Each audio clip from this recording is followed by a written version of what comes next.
Hello, everyone. Good morning, good afternoon, or good later afternoon, depending on where we find you across the country. My name's Leonord. I'm the Senior Director of Workforce Strategies and Inclusive Growth here at the Canadian Chamber, and I am pleased to be moderating today's session. Today's webinar is incredibly timely for many, if not most of us across the country. From working remotely through the crisis to working remotely from home. What should flex work like in the longer term? I'd like to thank all of our CBRN sponsors, particularly today, Canada Western Bank, CWB. What I am going to do is introduce both of our speakers. I'm going to facilitate a bit of a conversation here with them to start. And then we're going to move over to the Slido app. And without further ado, I'm going to introduce our two today, CWB and Western Bank. And the first is, and I'm doing this in alphabetical order, gentlemen. That's how I thought would be best to do it. Corey Gold is here on the line today, and he's the Chief Information Security Officer in Western Bank, where he is responsible for the Information Security Office and Enterprise Architecture. I joined the bank 23 years ago with a focus on all things technology and infrastructure. Developed a passion for information security and recognition of the rising importance of information security abroad, but specifically within the financial industry. Has spent 10 years primarily focused on maturing the CWB security practice.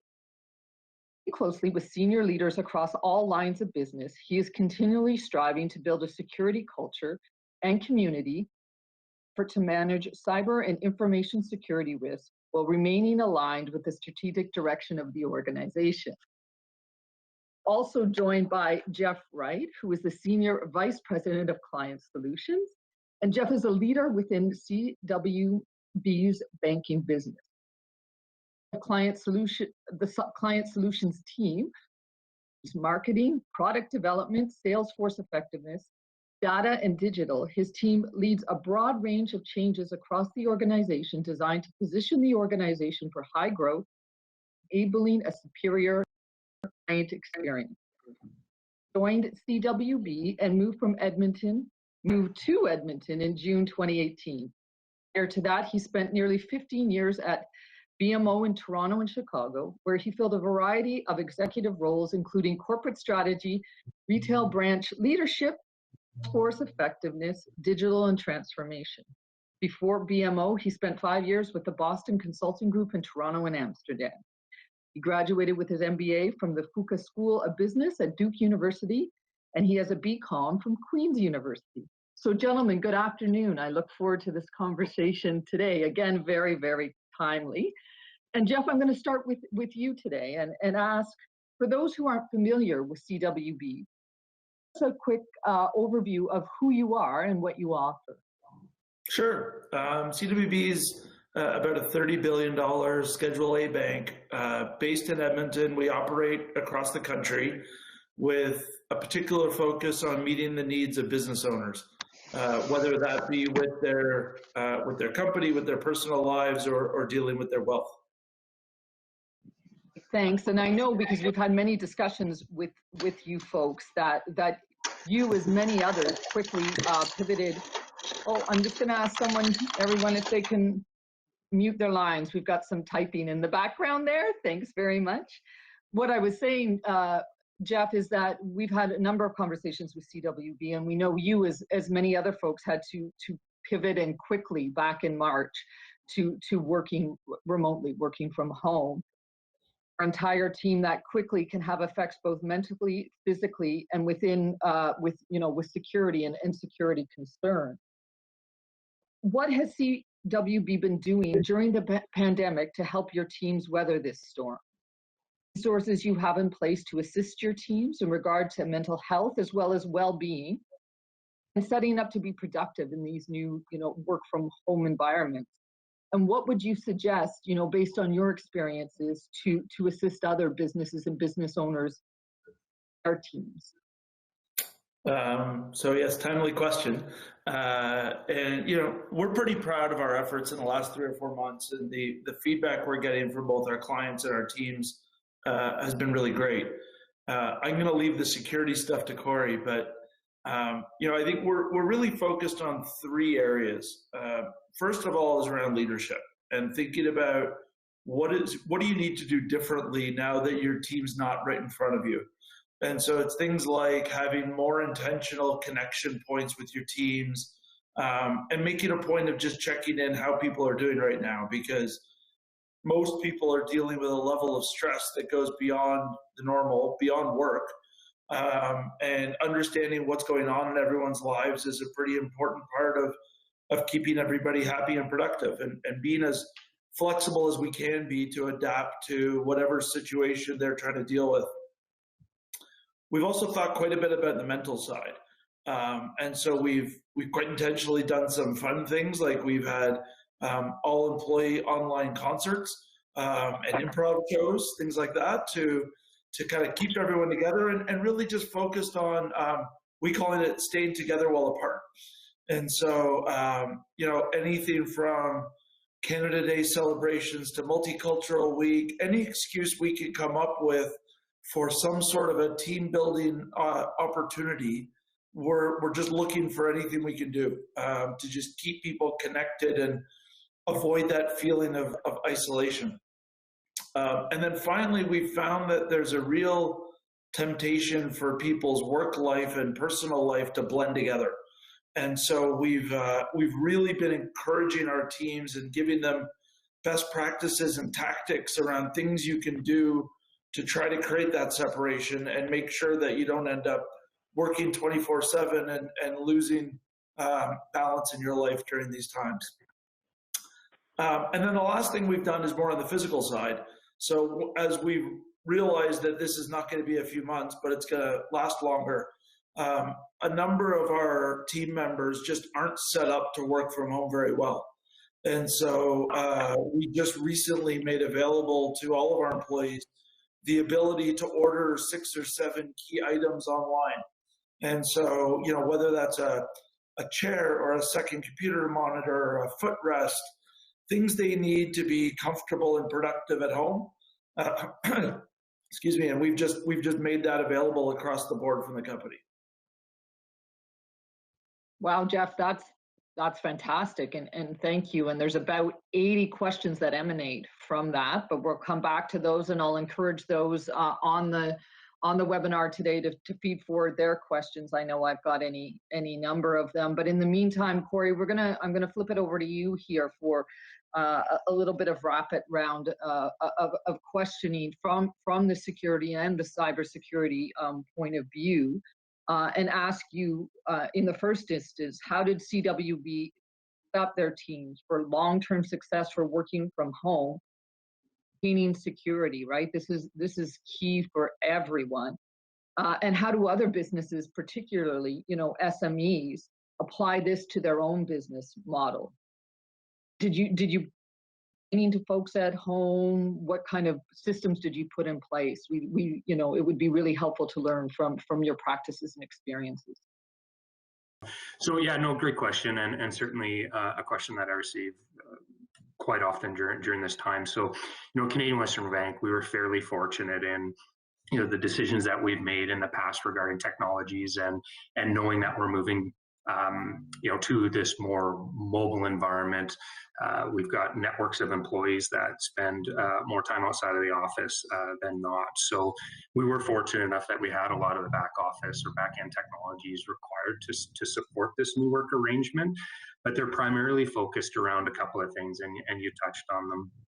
Making sure that you've got a sound security first practice and approach and guiding principles around how you provision technology. And one of the big components of that is, where possible, and I know it's not always feasible, but where possible, provide for your employees company issued devices. There's no easier way to enforce security policies outside of your controlled environment than to have them use technology that you provide.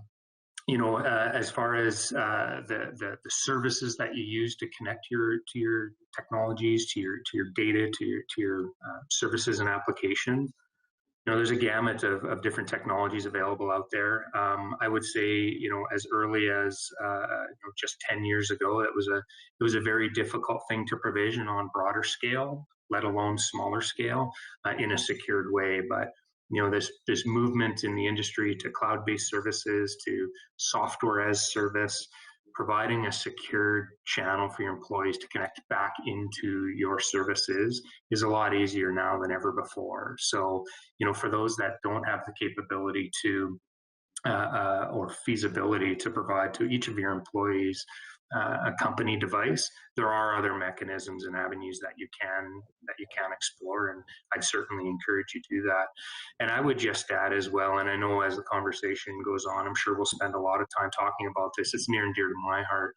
Technology is one component of the solution, certainly, and I don't want to undermine all the good work that everyone at Canadian Western Bank does to provision all this technology and put in a lot of those safeguards and controls that we need from a security perspective. But it's also awareness and education for your employees and how they behave on the technology. So I won't spend too much time chatting about that right now. I'm sure it'll come up as we go through the hour here. But don't underestimate the importance of awareness and how to behave on your technology.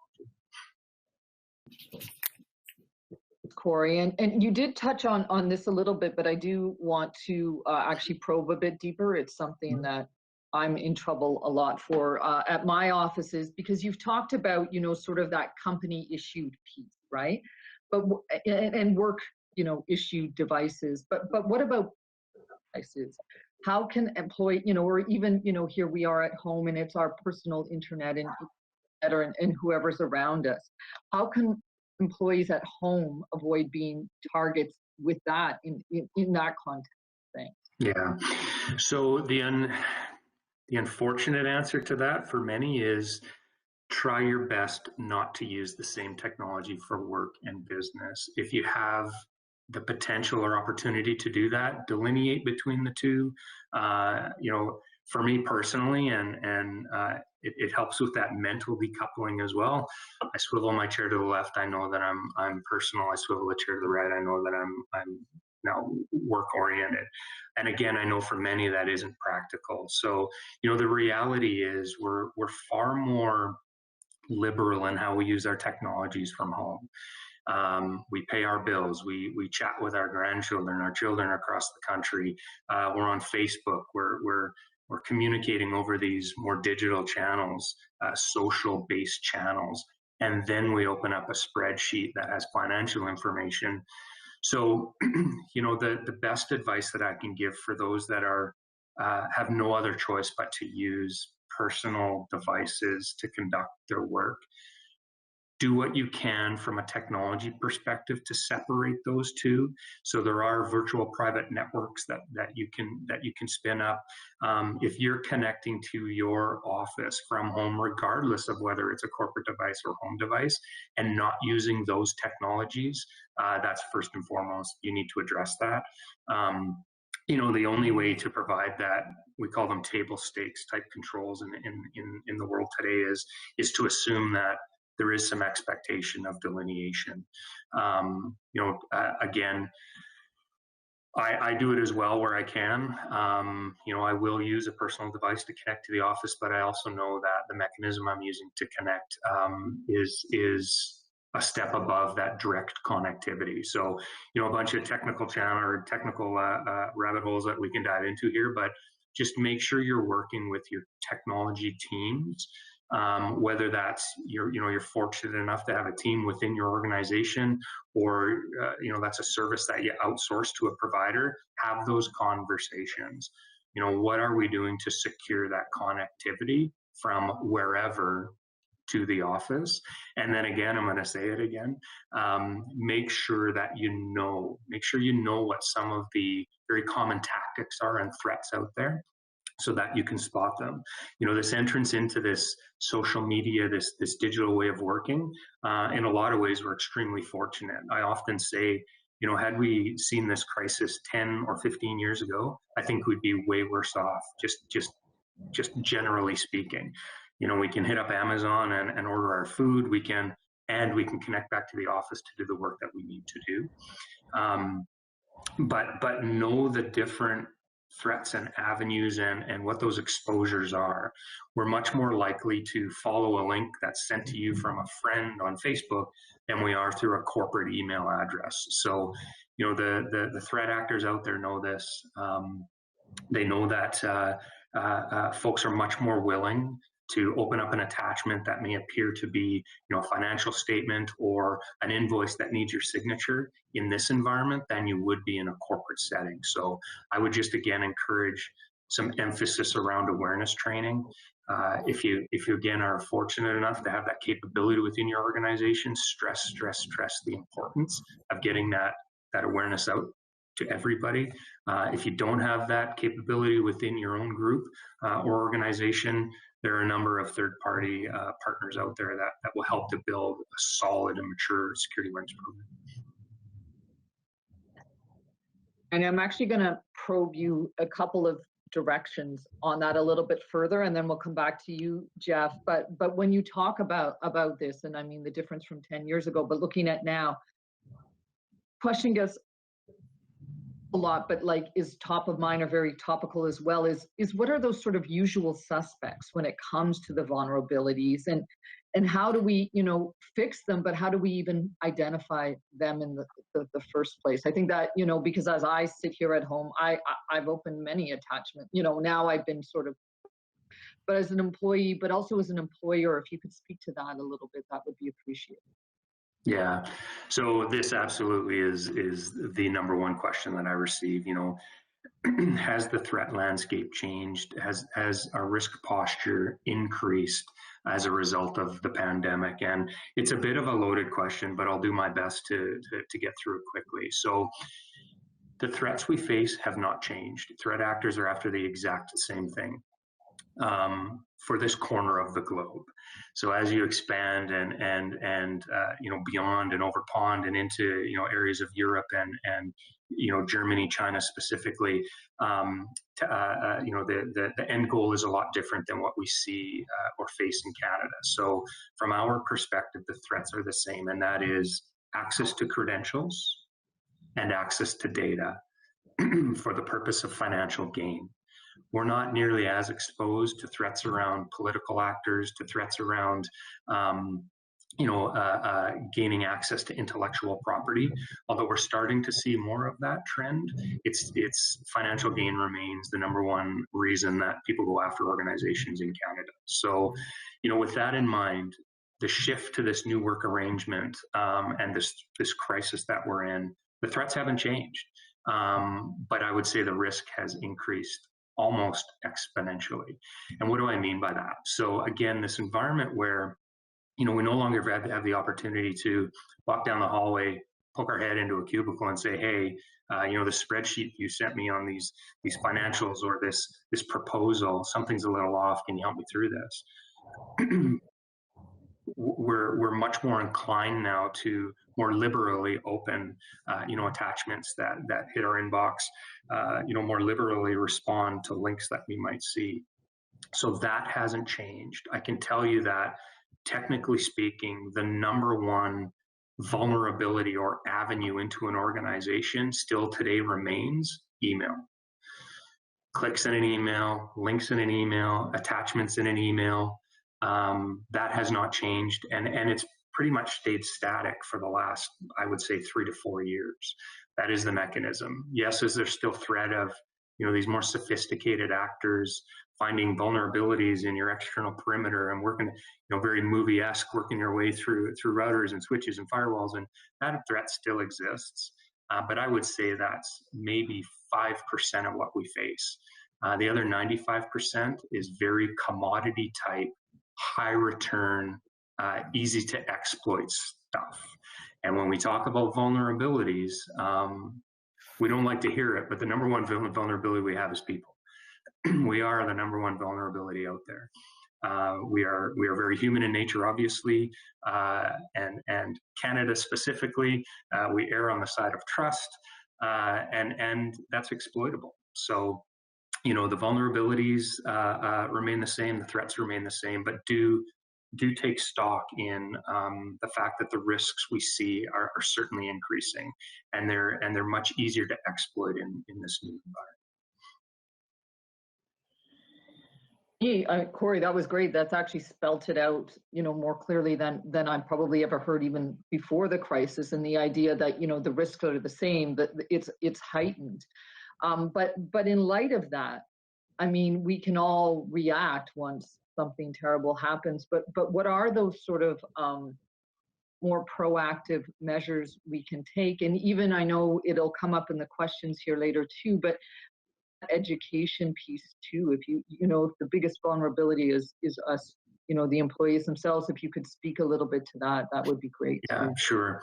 So technology still has a role to play and always will. And if there's an area of technology I would encourage, again, folks to focus on, that's understanding access requirements. So when I say that the biggest vulnerability is people, and the still most prevalent exploit is email, it's all in an effort to gain access to your systems. And the easiest way to gain access to your systems is through the privileges that we need to have to conduct our work, our job on a daily basis. Far too often, it's easier to say, I will give you everything in the world because I don't know what your explicit needs are. So from a technology perspective, take some time to really understand what your access requirements are. Now, the larger the organization, the more complex and, quite honestly, convoluted that becomes. At the bank, we have the same challenge. We're working our way through an identity and access management program build out. But depending on the size of the organization, it doesn't have to be that complex. It just starts with an understanding of what your real needs are. If you work within finance, you likely don't need access to, in our case, a back-end HR system. So just make sure that you're defining rights where they're required. For further note and exploration, it's called the concept of least privilege. So start with the very minimum you require, and as your needs progress, you salt on additional access, but don't start from the top. Keep in mind that threat actors are looking for credentials. So, the common fish is click this link. An example would be, we have reason to believe that your CRA account has been compromised. Please follow this link, put in your password, and just make sure that everything is still okay. In doing that, you've given them your password. So once I have that password, I assume the same rights that you've been given.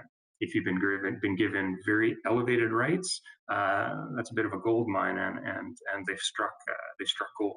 So that's the technical component of it. So I would certainly encourage you to, if there's one technical thing to take away from this, with an understanding that there is some baseline things we need to be doing, from patching our systems to secured, like I talked about, virtual private network connection.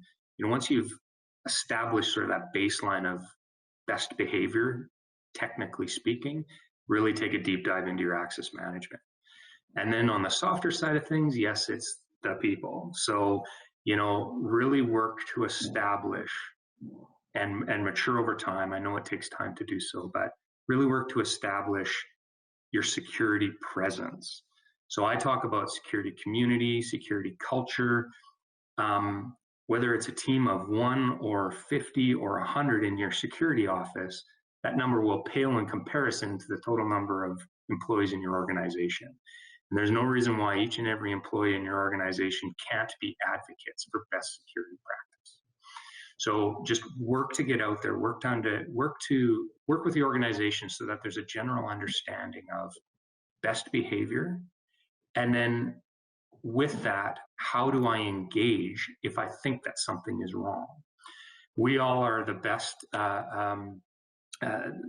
We all know our systems the best. I work on this machine every single day. I know when it's not behaving quite the way that it should. I know when email is a little outside of the norm.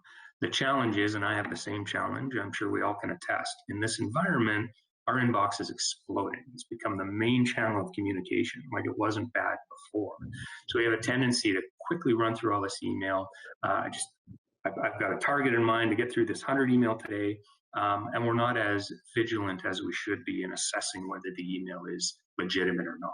So just starting with that basic awareness, understanding of these tactics, understanding that email is the #1 vector that's used to gain access to an environment, and then give your employees an avenue to explore. Who do I call? It may sound pretty remedial, but if they don't know how to engage, they're not going to. And if it isn't easy, they'll put it off. So that's just some of the quick advice that I would give on that. And I'm actually going to give you a bit of a break there and have a glass of water because I realized all the questions sort of flowed to you. So Jeff, I'm going to direct a couple of questions your way here again. And many businesses, you have to be on site for a whole variety of reasons. That's a reality. At the same time, though, it looks like, as we all worked from home, this is also a reality post-crisis, whenever that may come, however that may look like, or hybrid models or something therein. What do you think this flex remote hybrid work is going to look like long term, sort of in that general sense? And what have you folks learned over the past few months in the pandemic about these arrangements, and what are you going to do with that, taking that forward at CW? The $1 million question. I think most of us have been surprised by how productive our organization has been. I think when this first happened and everyone went home, there was a fear of progress would grind to a halt. And it really hasn't happened.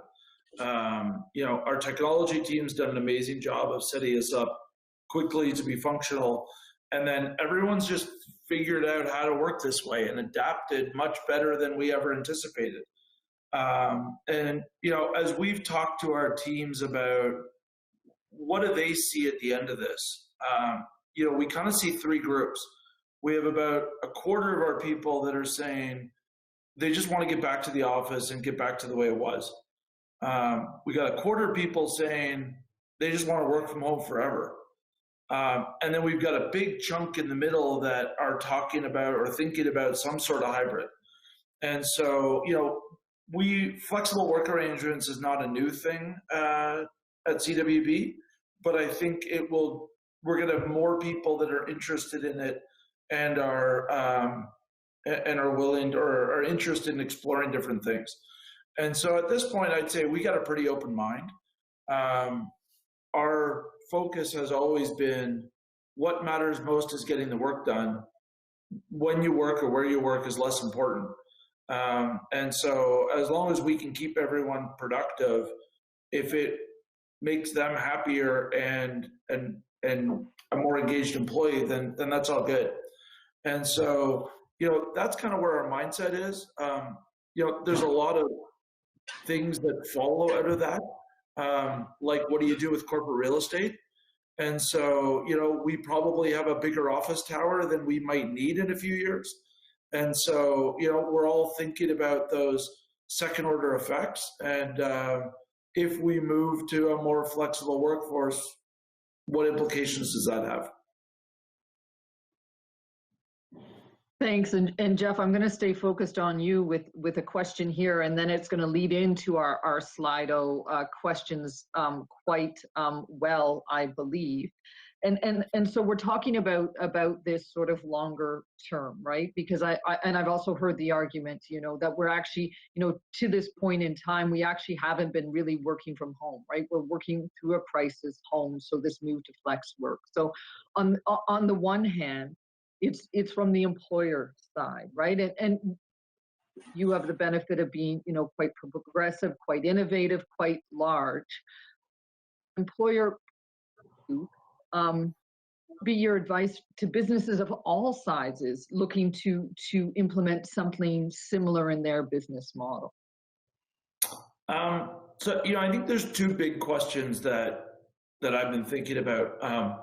One is depending on the type of business you have, you probably don't operate in a silo.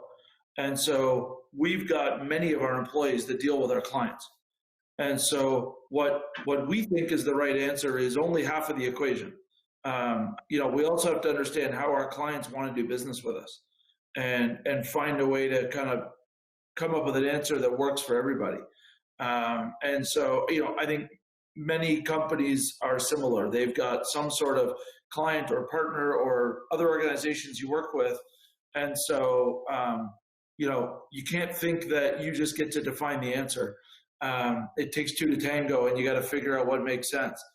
I think the other part that we've been thinking about within the corporate office environment is it's one thing to work from home when everyone's working from home. And so, you get onto these types of meetings and everyone's on the screen and it works well. I think it's going to be a different dynamic when some people return to the office and you've got a meeting with maybe 10 people and 5 people are sitting in a meeting room and 5 people are on a screen. It's different than the way we're doing business right now. And I think that's going to be another adjustment. And we'll have to see how that plays out. Yeah, and I'm going to go to the employee question, although you've jumped to some of the other ones here. I'll try and triage them accordingly. So that sort of is from the employer point of view. What about from the employee point of view? Some of these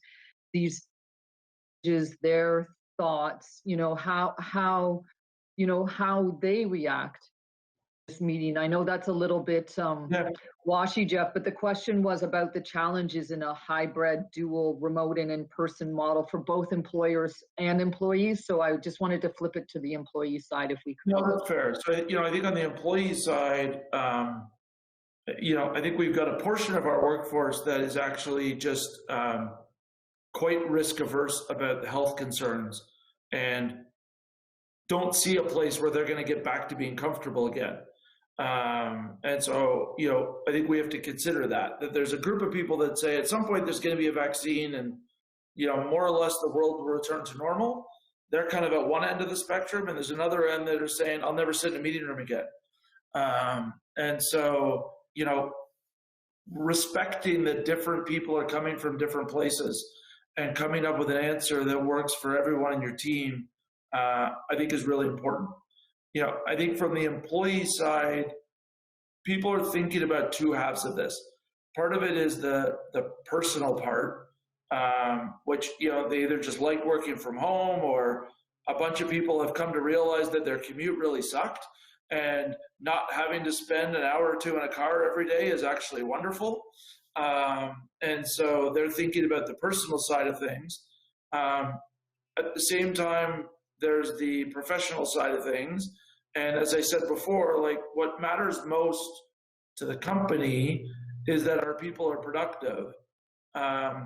We're pushing our people to think of that themselves. And, they all know what their job is. They know what the expectations of them are. What's the best way for them to be successful? And let's make sure we're not sacrificing that. Thanks so much, Jeff. And I'm just going to give a nod. Rebecca's going to be managing the Slido, and she's not going to be very happy with me because I'm actually jumping all over, but I'm trying to lead into that one. Second last question here, Rebecca. And I think you've touched on it around, as long as you're productive, but how do you balance the desire? Employees do want to remain home because they have to, they're more comfortable, for regardless of the reasons, with the business, right, or the business imperative.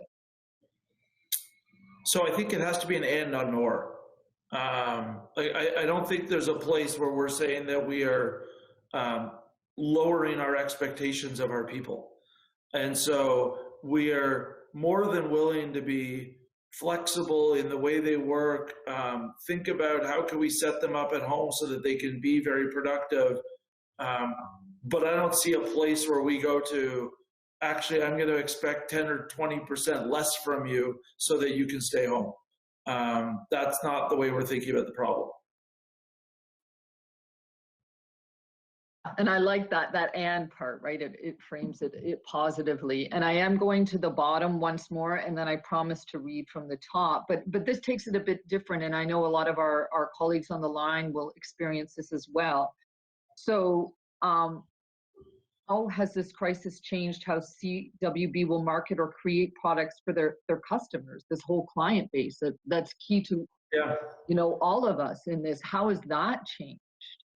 So, I think it's more about how will our sales force interact with our clients. And I think the bit that surprised us is how willing most of our clients have been to transfer to doing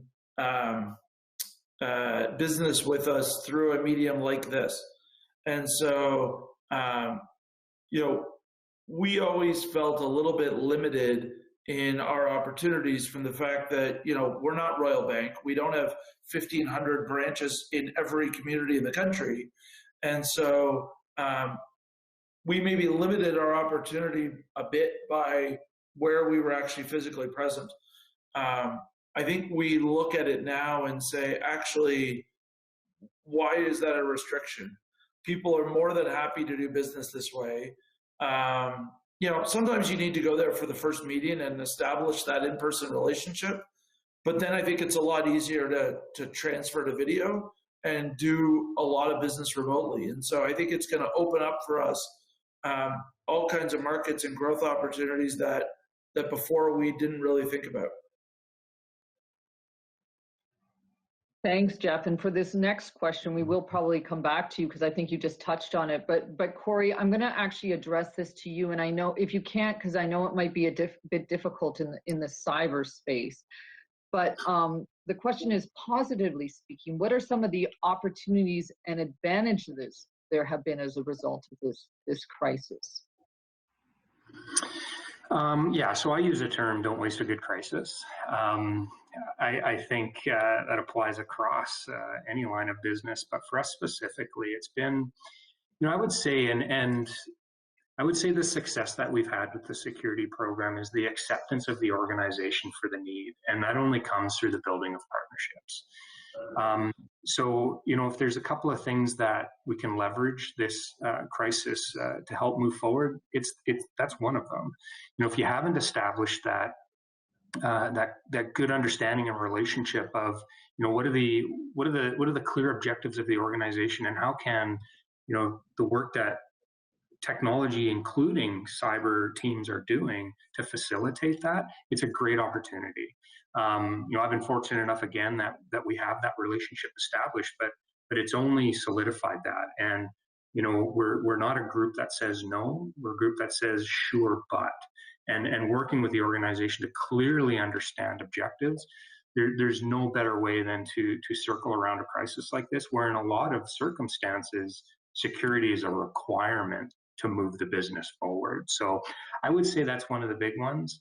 The other question that I'm frequently asked is, how do you get the budget you need for security? And it's been a common sort of concern and challenge for any security office out there over the years, but I think we're over that hump now. I think a lot of organizations recognize that funding a security program is a necessity in 2020. But if there are those initiatives that you feel do need to move forward and can help the organization during this time, now is a great opportunity to really understand the value and return that work will bring. But of course, only if it's a priority in advancing and assisting through this continuity and maintaining business, right?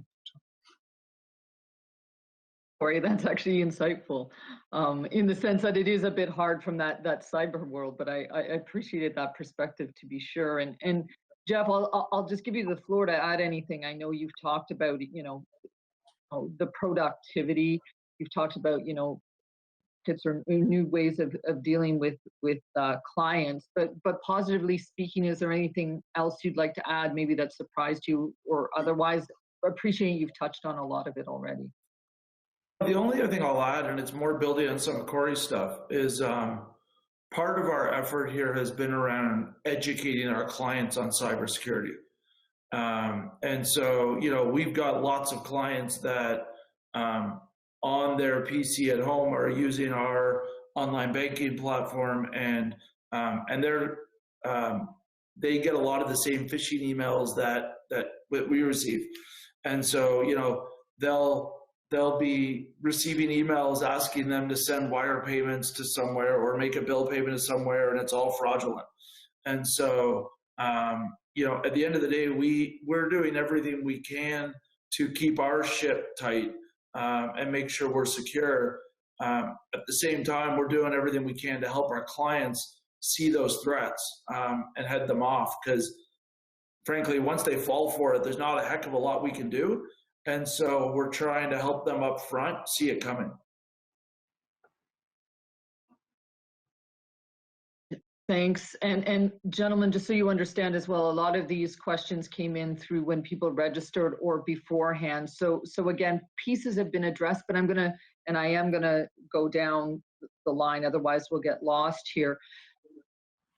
Preface that is by asking this next question, because Jeff, you had referred to, I think, something around concerts, which is the, I've heard about, I know some of the things us as a chamber do, but the question is, what tools are available? But it was what tools are available to help teams so that they don't feel so isolated? How do you build that feeling?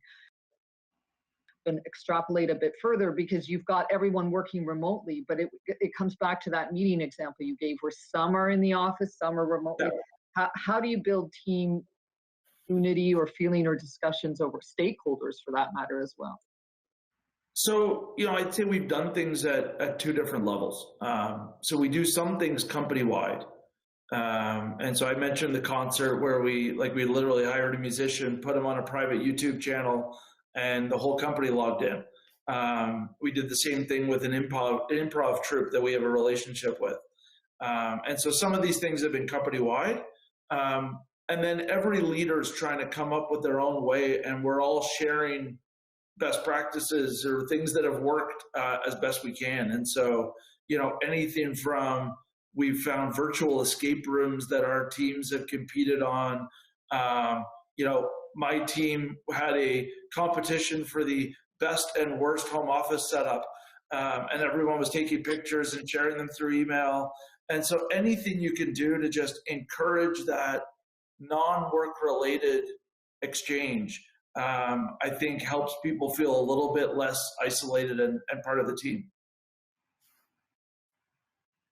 Great, thanks. And as I look to this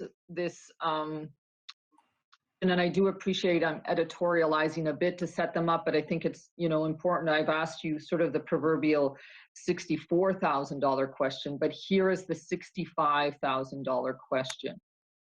This is that return to work question about how to address safety, care issues, all of those sorts of issues. What has CWB been doing that would help some of us elsewhere and in other organizations conceive of what we do going forward? Yeah, you broke up a little. I think you were asking about how are we handling the health and safety part as people return. Is that right?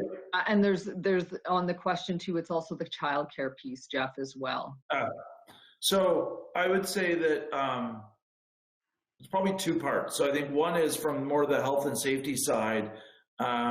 We are following the guidance of the government, the health authorities, and then probably being a step more conservative. And so we're in no rush to get back to the office. We've basically told people that we will not return en masse until social distancing requirements are gone, because it's frankly almost impossible to function properly in an office tower and socially distance. And so, one of the things we've tried to do to the childcare situation is, on the one hand, we've been as flexible as we can. And so we're trying to be understanding of every individual's personal circumstance, understand what it is, and work with them. And so, I've got someone on my team that has little kids, and he's kind of working from 7 to 10 in the morning, then he's working again from like 6 to 10 at night, and in between he's in charge of his kids. And so it's kind of like whatever works. And I think we just have to be flexible for each person and their role on what we do. The other part that gives people a lot of anxiety right now is the lack of certainty. And so not knowing what's coming makes it very hard to plan for things like childcare, or just how you're going to manage your life. And so we came out a couple of months ago and put a firm date on we are not going to return to our offices en masse before early October. The way things are going, I suspect we will push that out at some point. But it at least gave people 3 or 4 months where they could say, okay, I'm into this working from home mode for this period of time. I'm not going to be asked to go back to the office. I can at least plan my life for a bit. And we picked October quite intentionally because it was, let's see what happens with back to school as different communities will or won't return. And that's going to influence our team's, flexibility or lack thereof. Thanks. And then on the flip side of this, Jeff, so you had mentioned, the ability that you've offered your employees to purchase for home, and not everyone can do that. But in this work from home or continued remote work, even in a hybrid model, are some of the the risks and demands and challenges for a business and organization, to have the employees work from home. And I mean, Corey, we've talked about the cyber side as well, right? But this is a whole new world on a sustained basis, as well, as far as that goes. Yeah, I think there's all kinds of risks that come with working from home. And so, Corey's talked lots about the cyber side. We've talked to our teams lots about privacy and making sure there are not people hearing business conversations, particularly about individual clients, that they shouldn't. And so setting themselves up in a way that protects our clients' privacy. I think that's probably the one I worry about the most. And I think our teams have done a great job managing through it, but it's tricky when you're on a conference call and a kid runs into the room and jumps on your lap, and we're all dealing with that right now. That's just the reality of the world that we're all in. And so, everyone's trying to find the balance between staying productive, managing risk, and being real about what's possible. Great, thanks. And I am conscious of our time, so I'm sort of triaging and melding here, folks, to the best I can with questions. I thought it was really interesting what you said about productivity, because there are all sorts of assumptions. Activity from home, and you are actually quite encouraging about it, right? That you've actually maintained productivity and increased, and I'm sure there's varying degrees across the board. How do you measure, or how do you ensure, or how do you look at productivity in that sort of remote environment, hybrid? So Corey and I might have different answers on this one. Like for my team, it's about are we getting the work done? So I have a lot of special initiatives that go on within my team. They all have timelines, and other than, I'd say, the first 3 or 4 weeks, which were pretty disruptive, since then we've largely been able to stick to timelines and get the work done as we expected. So that's kind of measure number one. Measure number two is just talking to people and understanding how they feel about their job and their life right now and how things are going. And I think people have found unexpected productivity gains. I mentioned before, for a lot of people, there's no commute. For me, I used to travel 2 or 3 times a month, and all the time not on planes and in airports has added back a whole bunch of productivity. And so, everyone's just understanding the trade-offs right now. I don't know, Corey, you want to jump in on that one?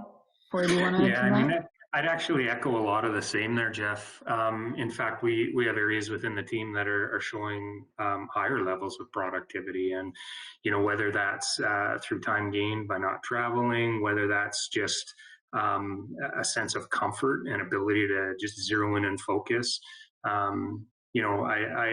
I personally like a lot of that sort of water cooler conversation that happens in an office, but I also appreciate and am actually at times in a day finding, figuring out what to do with myself because I have this extra time. So it's a bit of a balance, but yeah, I would say collectively most are happy with the arrangement. And didn't take very long to adjust. And, from a security perspective, and I know it differs from line of business, but, it's a tough industry. It's a very competitive industry. And, we are already down a path, or we're down a path of looking at, remote workers, being in Western Canada specifically. There's a lot of talent that we're targeting out east, and, it's difficult to uproot. So we've already been looking at, finding full-time remote workers anyway. So it's adapted well, and this has just forced us down the path a little quicker to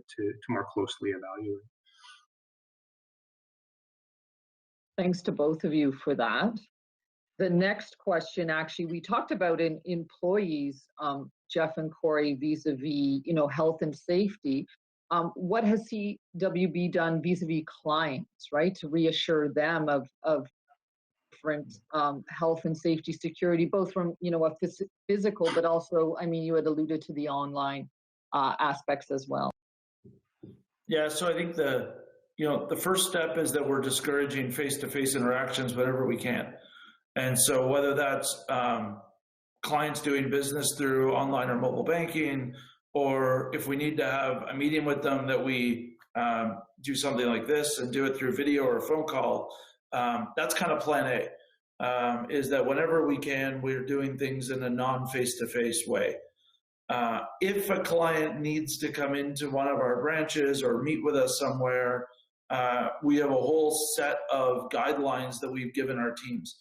And so, we've got plexiglass up in the branches, we've got hand sanitizer everywhere, we've got masks available. And so there's a whole set of things that our teams are trying to do.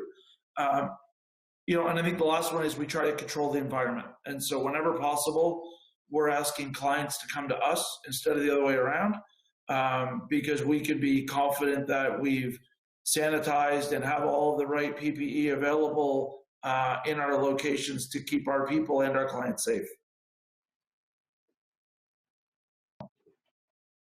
I'm going to go, I've got two more questions here, and they're not easy either. So take that in context too, but I think this is, everyone's asking, right? So any sort of insights you have as well, welcome, but if you don't, that's understandable as well.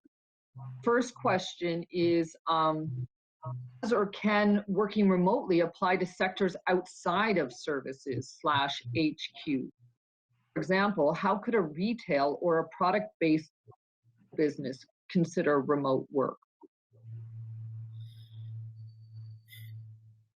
Yeah, exactly. So, well, I guess it depends on what you're selling.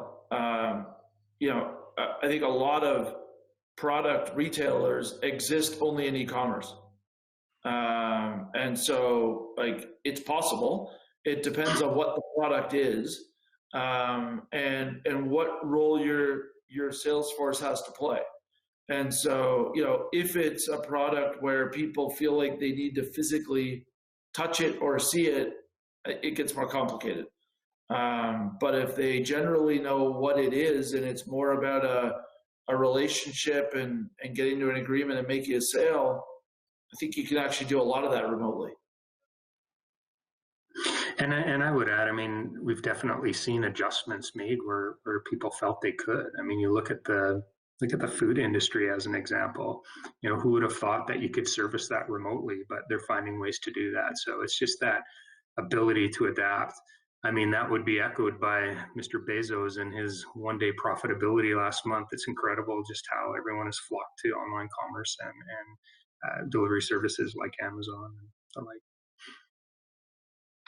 Yeah, and absolutely, there's the whole business model that underpins all of that, and going forward, that'll be interesting. But a lot of the survey and data that we've done in our chamber partners across the country, the story of innovation and ingenuity and thinking outside of that box have been fantastic.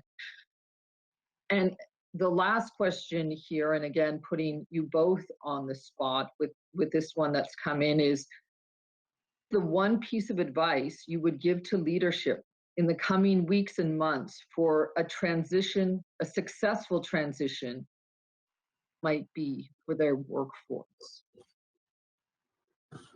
A successful transition back? Is that what you're asking about? Successful transition, yeah, whatever that might be for the workforce. I think for me, the question that I've been thinking about, I think a number of members of our leadership team have been is we've actually gotten way more done in the last 4 months than probably any 4 months in our history. Some of that is because we were basically forced to do it. But we're trying to learn from it. And so we're trying to step back and say, what was it that made us so effective in the last 4 months? And how do we bottle that? And when things return back to whatever the new normal is, how do we just make that part of the way we operate from now on? I suspect every company's probably got different lessons. But I wouldn't jump too quickly to just go back to the way you were doing business before. I think we've all learned things, and let's learn those lessons and get better. That's fantastic, Jeff. Thank you. Corey, I'm going to lob it over your way here as well, in sort of as the close or some last comments. Yeah, I mean, I would just echo that as well. If you've succeeded through this circumstance, you should be able to succeed through any circumstance, in my opinion. And don't lose sight of what you've been able to do to work through this. Bottle it. My goodness, if you could, it'd be amazing. Just learn from the excellent work that's been done to just sustain that business continuity. And there's no reason why you can't continue down similar paths. Can't leave without another exclamation point on the cyber side of things, and just be vigilant. Just asking a question you've already made huge leaps. Far too often we feel like we don't want to burden our support teams. Far too often we feel like almost embarrassed in a sense if you have